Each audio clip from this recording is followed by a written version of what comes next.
중세 시대에는 세상의 직업에 종사하는 것은 육신적인 활동이라고 생각을 했습니다. 먹고 살려니까 어쩔 수 없이 세상에서 직업을 가지고 일을 하기는 하지만 그것은 속된 일, 가치가 떨어지는 일이라고 생각을 했습니다. 그에 비해서 교회의 사제가 되고 수도 생활을 하는 사람은 하나님의 거룩한 부르심을 받은 사람이라고 생각하고 그런 사람들을 소위 성직자, 거룩한 직책을 가진 사람이라고 불렀습니다. 그러나 종교개혁자 루터와 칼빈은 우리가 가진 일반적인 직업도 모두 하나님의 부르심이라고 보았습니다. 성직만, 교회의 어떤 직분을 갖는 것만 하나님의 부르심이 아니라 일반적인 직업도 다 하나님의 부르심이다. 사제나 수도자로 부름받은 사람들만 하나님 부르심 받은 것이 아니라 어떤 직업을 가진 사람이든지 모두 하나님의 부르심을 받은 거라고 가르쳤습니다. 종교개혁자들은 모든 그리스도인들은 두 가지의 부름을 동시에 받는다라고 가르쳤습니다. 하나는 영적인 부르심이에요. 이것은 복음을 듣고 믿음으로 하나님의 자녀로 부름 받는 것을 말합니다. 하나님의 백성이 되고 이웃에게는 제사장 노릇을 하도록 부름 받는 것이죠. 다른 하나는 외적인 부르심인데 세상의 직업과 삶의 현장으로 부름을 받는 것입니다. 종교개혁자들은 이 두 가지의 부르심, 직업으로의 부르심과 영적인 부르심은 동시에 받는 것이고 따로 나눠지는 것이 아니다라고 가르쳤습니다. 모든 그리스도인들은 자기가 하는 일을 하나님의 부르심인 줄로 알고 그 하는 일을 통해서 이웃을 사랑하고 복음을 전파하는 하나님의 뜻을 성취해야 한다라는 것입니다. 오늘 읽은 본문의 말씀은 사도 바울이 자신을 향한 하나님의 부르심에 대해서 어떤 생각을 갖고 있었는지 잘 알 수 있는 구절입니다. 사도 바울은 하나님께서 바울 자신을 사도로 삼으셨다라고 할 때 부르심이라고 하는 용어를 사용하고 있습니다. 오늘 여러 구절들을 좀 찾아봐야 하기 때문에 일일이 성경을 찾으면 시간이 너무 많이 소모돼서 제가 다 찾아놨어요. 차근차근 파워포인트를 한번 보시면서 같이 읽어보도록 하겠습니다. 로마서 1장 1절 같이 읽습니다. 그리스도의 종 바울은 사도로 부르심을 받아 하나님의 복음을 위하여 택정함을 입었으니 뭐로 부르심을 받았다고? 사도로 부르심을 받았다. 이 사도가 된 것은 하나님의 부르심이다. 이렇게 얘기하고 있죠. 또 고린도전서 1장 1절도 봅니다. 하나님의 뜻을 따라 그리스도 예수의 사도로 부르심을 받은 바울과 사도로 부르심을 받았다라고 말합니다. 자, 이렇게 자기가 하나님께서 나를 사도로 삼으신 것을 부르셨다, 부르심이다 이렇게 말을 하고 있습니다. 한편 바울은 하나님이 값없이 주시는 구원에 대해서 말할 때 그것을 뭐라고 하느냐? 은혜라는 표현을 쓰고 있는데요. 로마서 3장 24절을 한번 보겠습니다. 시작. 그리스도 예수 안에 있는 속량으로 말미암아 하나님의 은혜로 값없이 의롭다 하심을 얻은 자 되었느니라. 하나님의 은혜로 값없이 의롭다함을 받았다, 값없이 구원받았다 이렇게 말하고 있어요. 또 로마서 5장 2절 시작.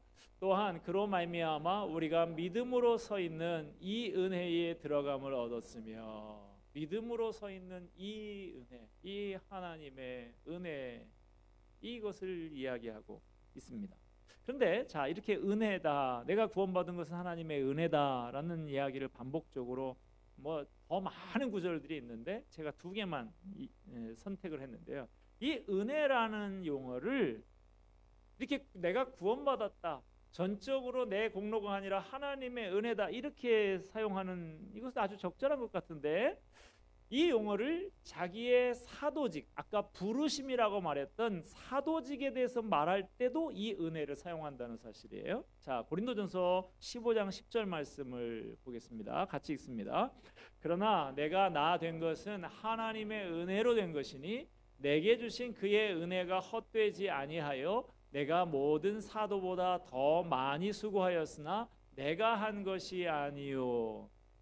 내가 다른 사도들 못지않게 많이 수고했는데 이것이 이 수고한 사도로서의 수고가 하나님의 은혜다라고 얘기해요. 자, 또 갈라디아서 2장 9절 보겠습니다. 시작. 또 기둥같이 여기는 야고보와 게바와 요한도 내게 주신 은혜를 알므로 나와 바나바에게 친교의 악수를 하였으니 우리는 이방인에게로 그들은 할례자에게로 가게 하려 함이라. 예수님이 3년 동안 같이 데리고 다니시던 그 야고보, 게바는 베드로를 말하는데요. 베드로, 요한 다 내게 주신 은혜를 안다 그랬는데, 그래서 악수를 했다. 우리는 다 서로 이렇게 인정하는 사이다. 그런데 계속 띄워주세요. 네, 앞서가지 마시고 항상 따라오시기 바랍니다. 자, 우리는 이방인에게 사도로, 또 그들은 할례자 유대인들에게로 가는 사도로 그렇게 부름을 받았다. 이것을 서로 우리가 인정하면서 악수를 했다라는 이야기를 하는데, 자, 나에게 이방인의 사도, 이것이 내게 주신 또 은혜라고 이야기를 하고 있는 거죠. 자, 넘겨서 종합해 보면, 이제까지 우리가 살펴본 구절들을 종합해 보면, 바울은 다메섹으로 가는 길에서 부활하신 예수님을 만나서 구원받고 사도가 된 사건을 부르심이라고 그랬죠. 그런데 이것을 또 동시에 하나님의 은혜다라고 말하고 있다는 것을 알 수 있습니다. 다메섹 사건 분명히 바울이 구원받은 사건입니다. 그러나 바울은 다메섹의 체험을 이야기할 때마다 개인의 구원의 체험으로 말하는 것으로 그치는 것이 아니라 그것이 곧 사도로 부름받은 사건이다라고 묘사를 하고 있습니다. 구원받은 것과 사도로 부름받은 것이 동시에 일어났다는 거예요. 구원의 은혜, 사도로의 부르심, 이것은 서로 뗄래야 뗄 수 없는 관계다라고 하는 것입니다. 나를 구원해 주신 은혜는 곧 사도의 임무를 주신 은혜다라고 하는 것입니다. 자, 여러분은 어떻게 이런 생각에 이르게 됐을까요? 이것은 바울이 철저하게 하나님 중심적으로 생각을 했기 때문에 나온 결론인 것입니다. 보통은 많은 그리스도인들이 구원받은 은혜를 자기중심적으로 생각하는 경향이 있습니다. 하나님께서 나를 부르시고 하나님께서 내게 은혜를 베푸셨다라는 측면보다는 내가 구원받았다, 나는 하나님의 자녀가 됐다, 이것이 강조가 됩니다. 구원에 있어서 하나님보다 내가 중심인 거예요. 내가 받은 구원을 생각할 때 내가 믿고 내가 구원받았다, 여기에 집착하게 되면 나는 구원받았다라고 하는 자기 도취에 빠져서 우쭐한 마음을 갖게 되기 쉽습니다. 교만한 마음을 가지고 다른 사람을 함부로 판단하게 됩니다. 내가 중심이 되면 하나님은 나를 구원하시기 위해서 존재하는 분이 되고 내게 복을 베풀어 주시는 분으로만 의미가 있는 존재가 되게 되어 있습니다. 안타깝게도 오늘날 한국교회 교인들의 상당수가 이런 관점으로 구원을 바라보는 것이 현실입니다. 그러나 바울은 철저하게 하나님 중심적으로 생각을 하고 있어요. 우리가 나의 구원을 하나님 쪽의 관점에서 하나님 중심으로 생각하게 되면 어떻게 될까요? 자연히 이런 질문이 따라오게 됩니다. 그런데 하나님은 왜 나를 구원하셨을까? 하나님이 나를 구원하신 데는 무슨 뜻이 있는 거 아닐까? 날 구원하신 분의 뜻이 무엇인가 생각하게 됩니다. 하나님이 나를 부르시고 그 구원의 은혜를 베푸신 목적이 무엇일까? 그게 궁금해지는 거예요. 바울은 하나님이 왜 나를 불러 구원하셨을까라는 질문에 대한 답을 얻게 됐습니다. 그것은 바로 이방인에게 예수 그리스도를 전하기 위해서였습니다. 자, 로마서 15장 16절 말씀을 읽어보도록 하겠습니다. 시작. 이 은혜는 곧 나로 이방인을 위하여 그리스도 예수의 일꾼이 되어 하나님의 복음의 제사장 직분을 하게 하사, 이방인을 위해서 그리스도 예수의 일꾼이 되기 위해서 이 은혜를 주셨다. 또 그 다음 에베소서 3장 8절을 읽습니다. 같이 읽습니다. 모든 성도 중에 지극히 작은 자보다 더 작은 나에게 이 은혜를 주신 것은 측량할 수 없는 그리스도의 풍성함을 이방인에게 전하게 하시고, 이 은혜를 베풀어 주신 것은 그 감당할 수 없는, 측량할 수 없는 그 풍성한 그리스도를 이방인에게 전하게 하기 위해서 이 은혜를 나에게 주신 것이다. 나를 구원하신 것이다. 이 이야기. 넘겨주셔도 되겠습니다. 하나님께서 나에게 구원의 은혜를 베풀어 주셨는데 그 목적은 이방인에게 복음을 전하기 위해서라는 것입니다. 이방인을 구원하는 것이 하나님의 큰 목적이에요.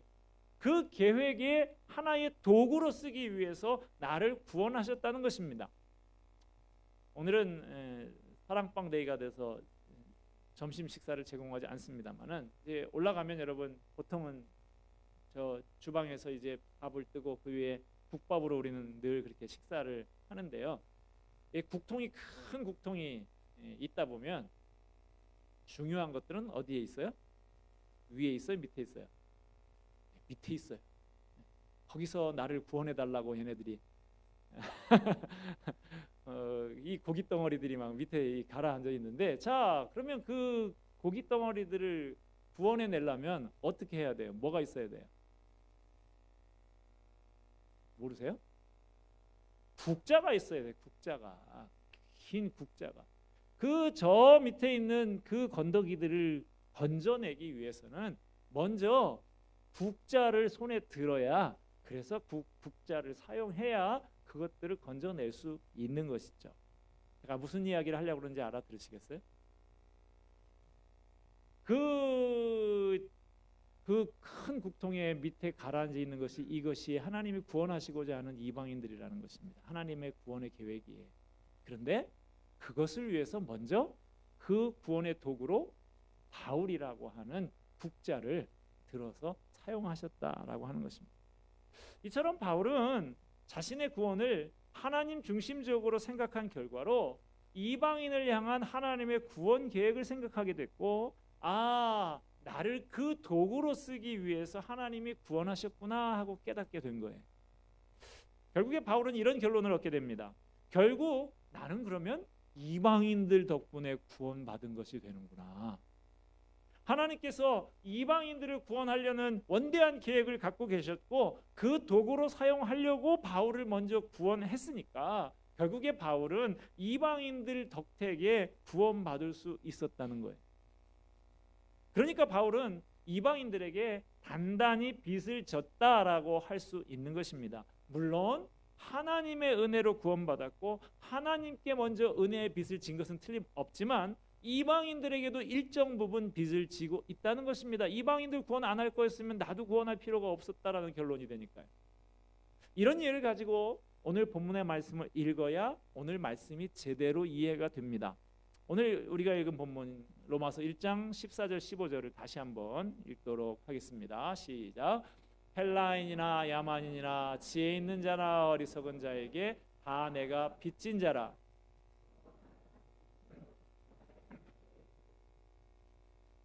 그대로 띄워주시고요. 자, 누구에게 빚을 졌다고 해요?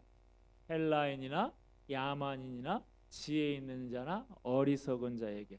여기서 헬라인이라고 하는 것은 헬라 말을 쓸 줄 아는 사람을 말하는 것입니다.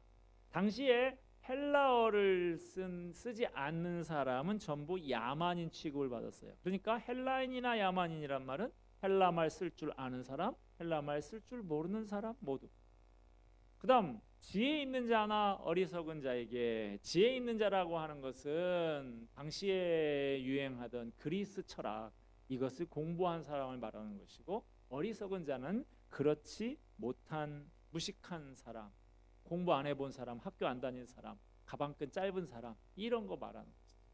그러니까 지금 이 두 가지를 다 보면 헬라인이나 헬라 말 쓸 줄 아는 사람이나 헬라 말 쓸 줄 모르는 사람이나 공부 많이 한 사람이나 공부 많이 안 한 사람에게 내가 다 빚진 자다라고 말하는 것, 무슨 말입니까? 남녀노소 지위 고하를 막론하고 모든 사람에게 나는 빚을 졌다, 복음의 빚을 졌다라고 말하고 있는 거죠. 나는 모든 사람에게 복음의 빚을 지고 있는 사람입니다. 그래서 내가 그 복음의 빚을 갚는 심정으로 어떻게 해서든 당신들 로마 사람들에게도 복음을 전하려고 하는 것입니다. 바울은 이렇게 말하는 거예요. 바울의 생각은 자기가 이방인들에게 열심히 복음을 전하는 것이 곧 하나님의 은혜의 부르심에 응답하는 것이 되고 또 이방인들에게 진 빚을 갚는 것도 된다고 생각하고 있는 거예요. 바울이 얼마나 진지하게 이 빚진 자라는 생각을 가지고 있었는지 다른 구절을 살펴보겠습니다. 고린도전서 9장 16절 말씀 읽습니다. 내가 복음을 전할지라도 자랑할 것이 없음은 내가 부득불할 일임이라. 만일 복음을 전하지 아니하면 내게 화가 있을 것이로다. 내가 복음을 전한다고 해서 자랑할 일이 하나도 아니다. 왜냐하면 그것은 내가 반드시 해야 될 일이기 때문이다. 만약 복음을 전하지 않는다고 하면 나에게 화가 있을 것이다, 이 말이죠. 여기서 이 화가 있다라고 하는 말은 구약 성경에서도 많이 언급되고 있는 유명한 문구인데요, 구원에 이르지 못하고 파멸된다라고 하는 말이에요. 쉽게 말하면 지옥 갈 수도 있다는 말입니다. 그러므로 이 화가 있다란 말은 함부로 가볍게 장난처럼 할 수 있는 말이 아닌 것이죠. 이 말을 하는 바울이 구원의 확신이 없어서 그러는 게 아닙니다. 자기에게 주어진 구원의 은혜는 곧 사도직의 부르심과 뗄 수 없는 관계라는 것을 철저하게 인식했기 때문에 나오는 말이에요. 이제 자막은 접어주셔도 되겠습니다. 바울은 이방인에 대해서 빚진 자의 심정을 가지고 자신을 향한 하나님의 부르심에 응답하려고 했습니다. 자신이 하나님의 이 부르심을 성실하게 감당하지 않으면 자기를 구원하신 하나님의 뜻을 저버리는 것이 되고, 그러면 결국 자신의 구원도 흔들리게 된다는 것입니다. 그래서 바울은 복음을 전하지 않으면 자기에게 화가 있을 거라고 하는 거예요. 자기중심적인 사고에 많이 젖어 있는 우리에게는 이 말이 잘 이해가 되지 않을 수도 있습니다. 어떤 면에서는 좀 걱정스러워지기도 합니다. 우리는 예수만 믿으면 다 구원받는다고 배웠잖아요. 그런데 바울은 이방인들에게 빚을 갚는 것, 즉 이방인들에게 성실히 복음을 전하는 것을 통해서 자기의 구원이 확실해진다고 하니 말이에요. 여러분, 내가 구원의 은혜를 받았고 하나님의 자녀가 되었다라고 하는 믿음은 하나님의 뜻을 깨닫고 그 뜻에 순종하는 것으로 나타나게 되어 있습니다. 믿음으로 구원받는 건 맞아요. 그런데 그 믿음이라는 것은 하나님의 뜻을 깨닫고 하나님의 뜻에 순종하는 것으로 나타나게 된다라는 것입니다. 내가 선물을 받았다라고 하면 누군가 나한테 준 사람이 있을 거 아니에요? 주는 사람이 없는 선물이 어디 있습니까? 마찬가지로 하나님께서 나에게 주신 구원이라고 하는 선물도 그것을 주시는 하나님과 분리해서 생각할 수 없는 것입니다. 내가 하나님의 뜻, 하나님의 계획에 순종할 때 내가 받은 구원이라는 선물도 의미가 있게 되는 것이죠. 오늘 말씀을 대하는 우리들도 사도 바울의 모범을 따라서 나의 구원을 이해할 수 있어야 합니다. 하나님께서 나를 구원하시고 은혜를 베푸신 목적이 무엇일까 진지하게 생각을 해봐야 됩니다. 그렇게 될 때 비로소 우리들 각자를 향한 하나님의 부르심을 구체적으로 깨닫게 되고, 그 부르심 때문에 내가 구원의 은혜를 받게 되었다는 것을 깨닫게 됩니다. 그럴 때 우리는 비로소 이웃을 향해서 빚진 자의 심정을 갖게 되는 것입니다. 이런 관점에서 보면, 예를 들어서 여기 교사가 있다고 합시다. 하나님께서 그 교사를 구원하시고 예수 믿는 선생으로 그 자리에 부르신 목적은 내가 맡은 학생들에게 복음의 진리를 잘 가르쳐서 하나님의 자녀, 하나님의 일꾼으로 세우라는 것입니다. 즉 학생들을 구원하시고 그들을 하나님의 자녀, 하나님의 일꾼으로 삼으시려는 큰 목적을 위해서 먼저 나를 구원하시고 교사의 자리로 부르셨다는 거에 따라서 그 교사는 학생들 덕분에 구원받은 것이라고 할 수 있어요. 그러므로 학생에게 빚진 자가 되는 것이죠. 이런 관점에서 생각해 보면 구원받은 정치 지도자, 그들은 국민들 덕분에 구원받은 것이 되니까 국민에게 빚을 지고 있는 것입니다. 마찬가지로 구원받은 기업가, 그 사람은 고객들과 직원들 덕분에 구원받은 것이 되는 것이고 그들에게 빚진 자가 되는 것입니다. 목사인 저는 어떻습니까? 결국 여러분들 덕분에 구원받은 것이 되고 여러분에게 구원의 빚을 진 사람이 되는 것이죠. 우리가 이렇게 복음의 빚진 자라는 생각을 갖게 될 때 자기가 구원받은 걸 가지고 자기 도취에 빠져서 우쭐한 마음을 갖지 않게 됩니다. 그래야 교만한 마음으로 다른 사람을 함부로 판단하지 않게 됩니다. 빚진 자로서 다른 사람에게 복음을 전하면서 빚을 갚으려는 태도를 갖게 되는 것이죠. 앞에서 우리가 하나님의 구원의 은혜에 대해서 생각해 봤는데, 우리에게 주시는 하나님의 구원의 은혜는 각 사람에게 은사라는 형태로 나타나게 됩니다. 하나님의 은혜는 좀 포괄적인 개념이고요. 그 은혜가 각 개인에게 구체화되고 개인화된 것을 은사라고 합니다. 그러므로 하나님이 우리에게 은사와 재능을 주신 목적도 오늘 본문의 바울의 관점에서 생각을 해보자고 하면 빚을 갚는 데 있다라고 하는 것입니다. 하나님이 왜 우리에게 귀한 은사를 주시고 재능을 주셨을까요? 그것 갖고 자랑이나 하고 권세나 부리고 혼자서만 그 혜택을 다 누리고 살라고 주신 것이 아니라는 것입니다. 빚진 자의 심정으로 이웃에게 빚을 갚는 심정을 가지고 사랑으로 섬기며 교회를 굳건히 세워나가는데 그 은사와 재능을 주신 목적이 있는 것입니다. 그러므로 오늘 말씀을 들은 우리는 이제 각자의 삶의 현장에서 우리를 부르신 하나님의 부르심의 의미를 깨달아야 합니다. 각자의 자리에서 받은 은사대로 하나님과 이웃을 섬기고 복음을 전해야 하는 것입니다. 그것을 통해서 우리가 하나님의 구원의 은혜를 받은 사람인 것이 분명해지고 하나님의 자녀와 일꾼으로 부르심을 받은 것이 분명해지는 것입니다. 이 시간 하나님께서 저와 여러분 각자에게 주신 은혜가 무엇인가, 나에게 주신 은사가 무엇인가 한번 뽑아볼 수 있는 시간이 되기를 바랍니다. 하나님이 나를 부르신 그 은혜의 부르심에 기꺼이 응답하며 헌신하면서 살아가는 복된 분들이 다 되시기를 바랍니다. 바울은 이처럼 빚진 자의 심정을 가지고 로마에 가기를 열망을 한 것을 우리가 지난주 이번 주 계속 살펴봤죠. 결국은 나중에 로마에 가서 복음을 전하게 됩니다.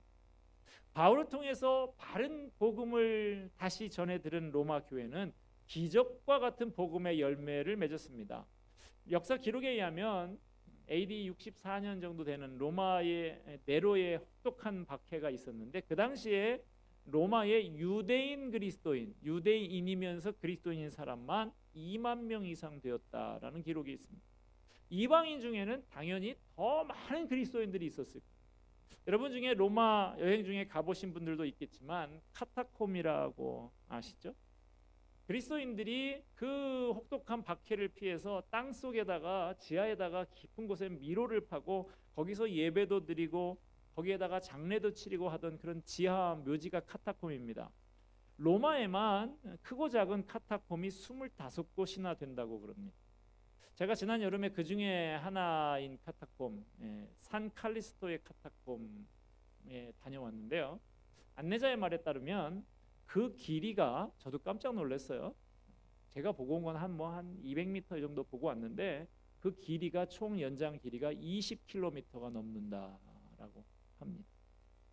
20km, 수원 시내 이 끝에서 이 끝에까지 해도 아마 20km 안 될 거예요. 그렇죠? 한 10km 이 정도밖에 안 될 텐데 20km가 무덤이 그렇게 길어요. 그 엄청난 길이의 미로 양옆 벽에 켜켜로 그리스도인들의 무덤이 쫙 있는데요.